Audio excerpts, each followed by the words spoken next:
Hello, everybody. Ryan Carpenter here with No BS Golf, presented to you by P45 Knuckle Down Golf. Well, it's been about a week or so again, and we're steamrolling ahead through the end of this summer session, and had a real great weekend. Did a whole lot of on course, what we call playing lessons, and so wanted to kind of piece together some of this process. I know there's a lot of newness, I guess, to this, especially in this general area that hasn't had, the golf techs of the world experience and things like that nature, which I did for 8 years. So, um, getting to the course and getting outside, of course, by far is such an incredible, important part of this whole process. And so, one of the things that I try to explain in day one at the evaluation lesson, still free, by the way, take advantage, um, is that there needs to be enough time. Time is the most critical part of all of this because there aren't very many players, maybe some of the youngsters, maybe some high school kids, but the vast majority especially don't have time to just spend hours and hours and hours a day dedicated to trying to learn and figure this stuff out. And so, um, it not only takes time to work through and developing and learning and understanding different skills, different movements, position understanding, so on and so forth. But we have to go through the process first of getting players to identify within their abilities and recognition all of those kinds of things, positions and movements and so on and so forth, start piecing it together inside where we can actually focus on how to do things and then get the repeatability built in. Again, time, repetition becomes the key to the eventuality of new motion and development of skills becomes automatic instead of forced, meaning trying, I'm going to make myself try to accomplish this. Well, do that now thousands of times and now it becomes just automatic. You don't think about one of the keys to the process is like breathing. You don't consciously think about breathing. Your brain has figured out how to control the system. It makes you breathe. Period. The end. So, well, once we've had enough time to go through and develop and learn and understand and change and become more acquired in these new skills and movements and positions, then we want to try to take it out and see how we can apply it. And that's the next step. Now, prior to playing lesson, we try to set it up to where the player does a little bit on their own. And then that, but it's still critical because until I can get my eyes on the player in the real setting, there are things that go unnoticed, unfortunately. And so being able to connect all of these little, okay, so remember when we did that? Yeah, well, this is why. And remember when we talked about this? Yes, well, this is why. Remember when we did this thing? Yes, this is why. So it helps us be able to get, from my standpoint, it's basically like this. Phase one, whatever it might be, for every player, it's slightly different. Doesn't matter. I'm just going to give easy numbers. 4 to 5 months, roughly. Assuming a regular weekly lesson and regular weekly practice. We've done a little bit of short game probably at that point.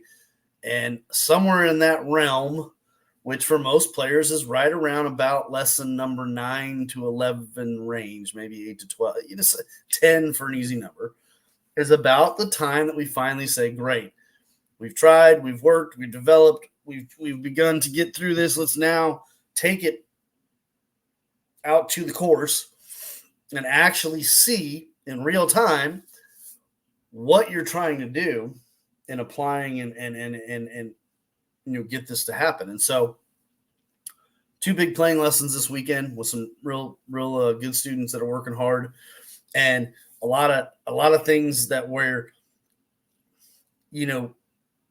not happening became much more obvious.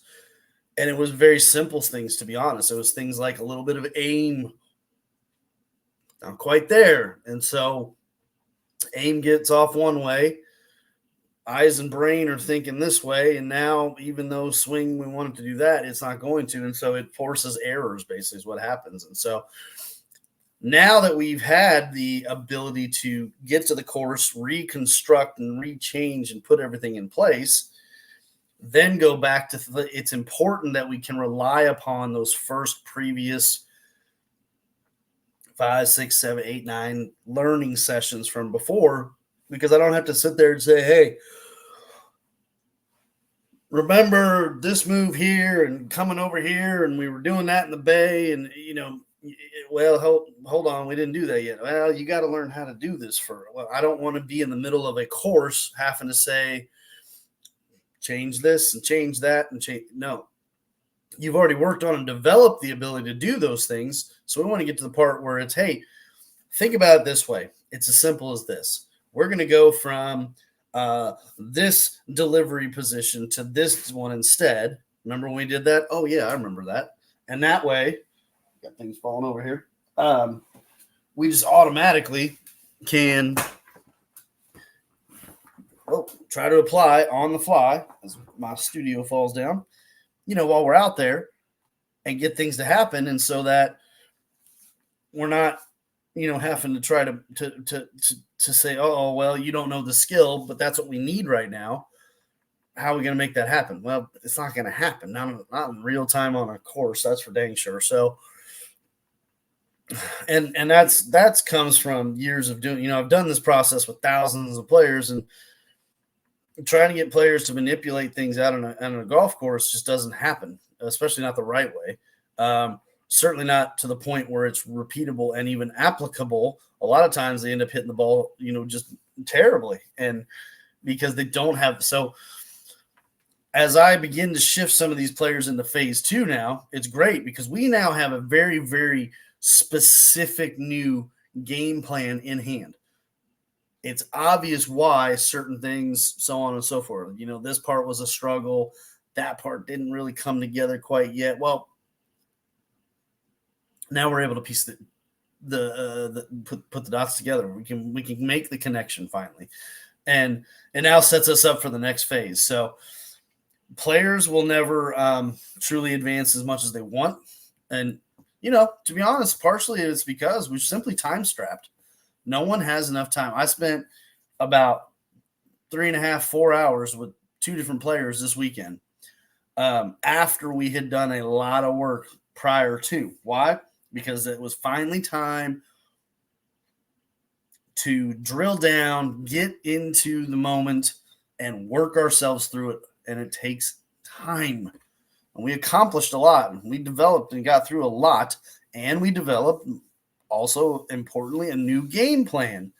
And that's incredibly important. So if you're going to look at yourself and say, I want to, what do you want to first? Okay. And we had this discussion yesterday as well, a little bit. Very rarely does someone come in saying, I want to be 1 stroke better. Well, okay. Well, what do you struggle with? I mean, you 3-putting? Yeah, great. Let's go look at putting real quick. Let's get that 3-putt gone. Boom, easy. Do you 2-chip a lot? Yeah. Okay, let's go get the 2 chips gone. Okay, well, that's simple. But very rarely, the number one thing that always walks through the door is like, I want to be consistent. Okay, let's use that word for a moment. Let's define that word, in fact, so that we get a better appreciation of what that really means. Well, I've got news for people. The best players on the planet are not consistent all year round. When they're getting cut and going home, not making any money at the tour level, guess what didn't happen that week? They were not consistent at all. They were hitting the ball all over the place. Consistent is only when they're on their A games, when they are playing great. So you're basically walking through the door telling me I want to be a tour pro. Now, you don't want to go to the competition that they're playing in. You don't want to go have it as a job necessarily. You don't want to play against the best players in the world. But the reality is you're saying, I want to be at least skilled enough to hit it the same way every time. And I say, great, that's going to be really hard to learn. Why? Because even the best players in the world struggle with that at times. So what we're going to do is A, make sure that's truly your priority, or maybe redefine it. Maybe get a better realistic goal in place. Maybe how about we develop enough skills that you at least are hitting it much better. Now, we need to define that because that can still take time. And unfortunately, the reality is that if you want to become a consistent player, that it will last you a lifetime of output. In other words, it's going to take typically at least 9 to 12 months of a lot of hard work. But then the good part is once we get past that, finally, we really start to see it come together. And the consistency levels increase dramatically. The scoring levels increase dramatically. We have so many new things that we've been able to work through development to output to put it into play, right? Course, bay, about 2 or 3 sessions, revelations of that. Put in the time, learn, develop, get better, go put it into action, figure out what's holding us back. Do it again, do it again, do it again, do it again. That's why it takes, on average, typically at least about 9 to 12 months for most players. Why? You don't have 8 hours a day to dedicate yourself to the game. First of all, these fellas figured out real fast that just 4 hours of hard work is a lot, and it's taxing on the body. It's difficult. Tour pros are out there doing this sometimes 8 hours a day, every day when they're back home working on their stuff. It's not easy. So the good part is that if we can work through that process, then those results will start to show and they will be there. And we had it even here yesterday with these 4-month fellas. We had to fix some things. We had to kind of navigate a little different and think a little different and put them in better positions to apply the skills that I knew they had already learned. But once we started to finally get through that and work through it, it really started to show. And that was the most important thing because we sought out in the beginning to get to a certain phase. Okay, great. Now we're in phase 2. How do we take what we have accomplished and increase it and take it to the next level or get to the end of phase 2, get back out on the course and reassess again, and then come back for at least the third and final phase for again, we can't say this with absolute certainty for every single player because goals are different. But if we had to put a generalized number on it, which is the only thing we can kind of do, then yeah, it's about a 9 to 12 month process. And it's a combination. We've got to develop and change things and get better at it and learn them and go through the process and then get out there where I can say simple things like, hey, go to the wall. Hey, you remember, you got an egg over there. Don't squash that egg right now. I want to do things that are already recognizable very quickly and easily because on course is the most difficult place to change stuff. And so I need the players to have that prior experience through the development process. And those are the weekly lessons inside. So we go inside, less distraction, more focused development and learning, build the skills required and necessary, get to the point where we have that as a reference point, then we go put it back into play. And hands down by far, it's always the most common thing. And it's amazing because until you start to live and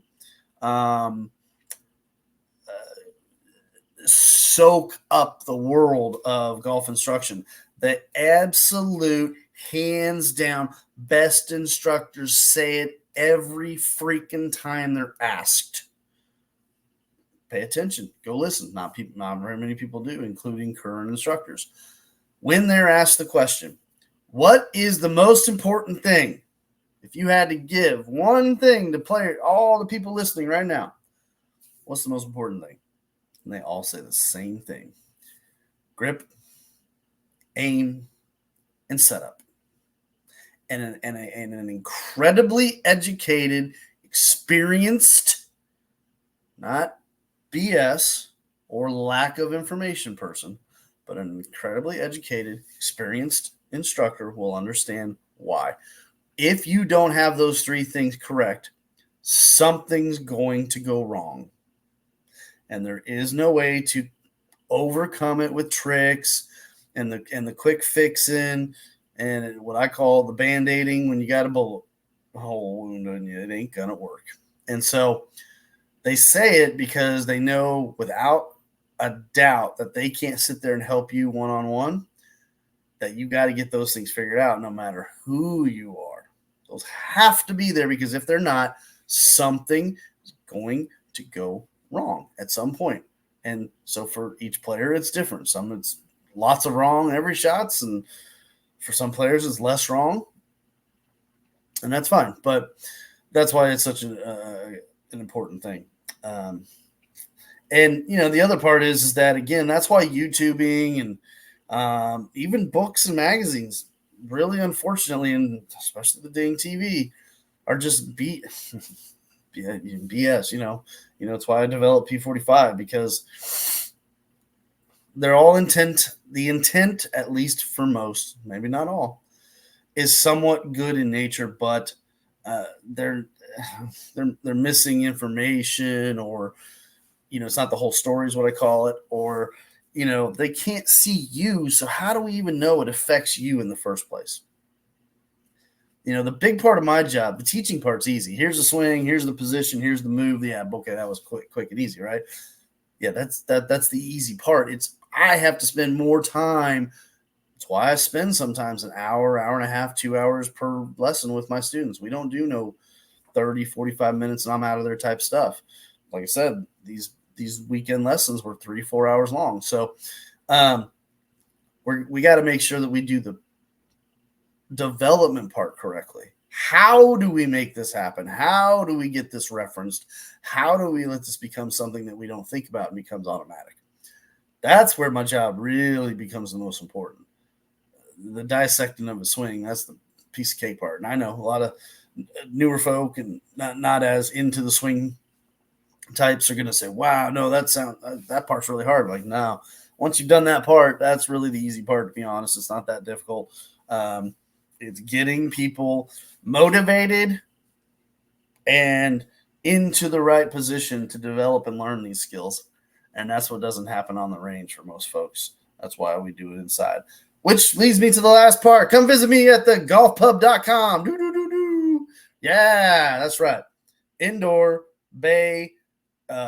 We just went through 5 days of rain? No rain. So controlled environment. That's why we teach up there. I teach up there. Come see me. The evaluation is free. The most important lesson you can ever receive. You will, at least in day one, receive every bit of information you've ever wanted to know. From there, understanding the processes, as I've just gone through today, then you have to decide, are you ready to jump in? Not all of you are, and that's okay. But if you are, and it's important that you know that you are or not, you need to also know what lies ahead. And that's where the evaluation lesson comes into play. Plus, you get to come see the facility. You get to come ask me questions. You get to come find out what this is all about. Hit me up anytime. Leave comments, please. Smash, subscribe, the like button, all that good stuff. Go to Twitter at P45KDG, Facebook, and email. P45knuckledowngolf@gmail.com. Please help me and hit those little buttons all over the place and make the internet light up like a fire. So for now, that's it. I wanted to connect those down. I wanted to go cover that. It's an important thing. Don't get to really have that conversation, unfortunately, with all students, because sometimes some of them, end up quitting a little too early, and you hate to see it, but it does happen. And, you can't get these experienced understanding things over to people, even via this little YouTube thing here. You've got to come see me. I've got to have time to at least talk with you and get you in the bay and help you understand and see how this thing plays out and how it works and what goes on. Or my players, they're going to be available as well. If you ask and you want to talk to one, I'll find out. And you go right ahead. You talk to them all day long. Maybe I'll get one of them on here at some point. So for now, that's it. Been about 20 minutes. Time to rock it out and get on down to more lessons here coming up in a little while. So for now, ask questions. Like I said, leave them in the comment section. This is Ryan Carpenter. No BS Golf. Presented to you by P45. Knuckle Down Golf. Take care, y'all.